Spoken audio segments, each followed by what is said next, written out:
Hi all, welcome to my channel. இன்னைக்கு என்ன பார்க்க போறோம்னா பட்டாணி வச்சு ஒரு சூப்பரான மசாலா பார்க்க போறோம். இது வந்து 1/4 கிலோ வெள்ளை பட்டாணி ஓவர் நைட் ஊற வச்சிருக்கு. இத ஃபர்ஸ்ட் இந்த குக்கர்ல சேர்த்துக்கலாம்.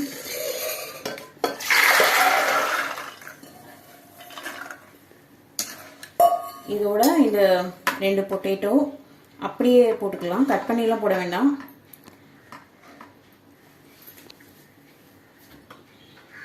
இது ஒரு டேபிள் ஸ்பூன் அளவு கல்லுப்பு. இந்த பட்டாணி வேகிறதுக்கு அதுக்கு தேவையான அளவுக்கு. அப்புறம் இந்த பட்டாணி வந்து வேகிறதுக்கு தேவையான இன்னும் ஒரு கப் அளவு தண்ணி ஊற்றிக்கிறேன். இதை வந்து குக்கரில் வச்சு 7 விசில் விடணும். 7 விசில் விட்டால் சூப்பராக பட்டாணி வெந்திருக்கும். வெந்த பிறகு காமிக்கிறேன். நம்ம இந்த சைடு தாளிக்க ஆரம்பிக்கலாம். இதுக்கு ஒரு பெரிய வெங்காயம் வேணும், 3 தக்காளி, இஞ்சி பூண்டு பேஸ்ட்டு, 2 பச்சை மிளகாய், ஒரு கை ஃபுல்லாக புதினா வேணும். தாளிக்கிறதுக்கு சோம்பு சீரகம்.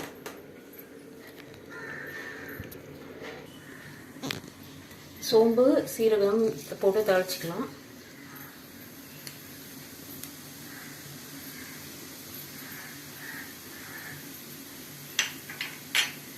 வெங்காயம்,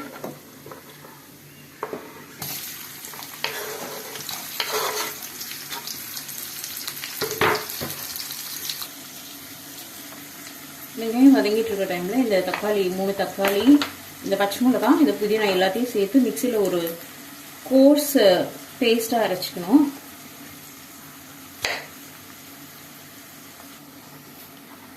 தக்காளி, பச்சை மிளகாய், அப்புறம் இந்த கை ஃபுல்லாக எடுத்து வச்சிருக்க புதினா.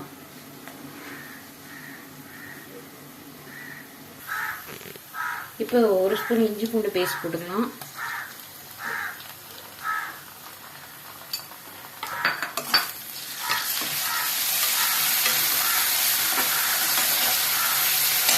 தக்காளி பார்த்தீங்கன்னா தக்காளி, புதினா, பச்சை மிளகாய் எல்லாம் வந்து இப்படி இந்த அளவு ஓரளவு பேஸ்ட்டாக அரைச்சிக்கோங்க. ரொம்ப ஃபுல்லாக நைஸாக அரைச்சிட்டாதீங்க. இப்போ இதை சேர்த்துக்கலாம்.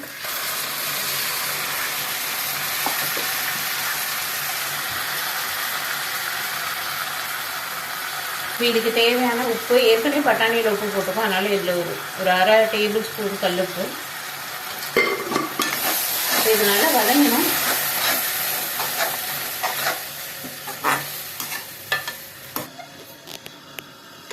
பட்டாணி நல்லா வெந்துருச்சு. உருளைக்கிழங்கு பார்த்தீங்கன்னா தோல் சீவிட்டு போட்டதுனால சூப்பராக வெந்துருச்சு. இதில் அப்படியே நம்ம இப்படி எடுத்து விட்டா போதும், வெளியிலலாம் எடுக்க வேண்டாம். இப்படி லைட்டாக இந்த கரண்டி வச்சு இது பண்ணி விட்டுட்டு அப்படியே சேர்த்துக்கலாம். நம்ம அந்த இதில் இது வதங்கிருச்சு. இப்போ இதில் வந்து ஒரு 3 ஸ்பூன் மிளகாத்தூள் மட்டும் சேர்த்துக்கலாம். ஏன்னா ஏற்கனவே பச்சை மிளகாய் போட்டிருக்கோம், அதனால அதை ஞாபகம் வச்சுக்கணும். தனியாத்தூள் வந்து 4 ஸ்பூன்.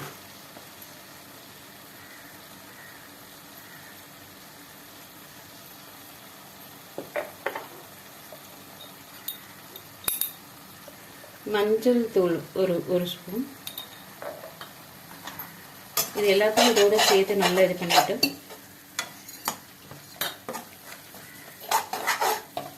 இப்போ நம்ம இங்கே வேக வச்சிருக்கோம்ல இந்த பட்டாணி, உருளைக்கிழங்கு, இதை அப்படியே சேர்த்துக்கலாம்.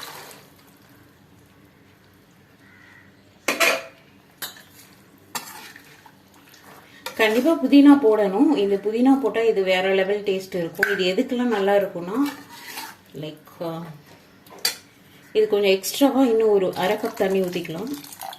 அப்போ தான் இது நல்லா கொதிச்சு இதோட சேர்ந்து வரும். இது எதுக்கெல்லாம் நல்லா இருக்கும்னா இட்லி, தோசை, சப்பாத்திக்கும் சூப்பராக இருக்கும். அப்புறம் நம்ம பாவ் பண்ண இருக்குல்ல அதுவும் வச்சு சாப்பிட்றதுக்கு நல்லா இருக்கும். மூடி போட்டு நல்லா கொதிக்க விடணும். கடைசியாக 1 ஸ்பூன் கரம் மசாலா மட்டும் போட்டு ஸ்ப்ரெட் பண்ணி ஆஃப் பண்ணிடலாம். ஏன்னா நம்ம பட்டை லவங்கம் போட்டு தாளிக்கல, இப்படி போட்டால் இது ரொம்ப நல்லா இருக்கும்.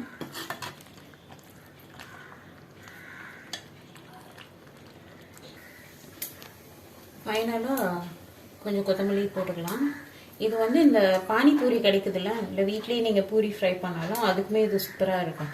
அதை இதில் உடச்சி போட்டு சாப்பிட்டா ஈவினிங் ஸ்நாக்காக சாப்பிடலாம். ஸோ கண்டிப்பாக ட்ரை பண்ணுங்கள்.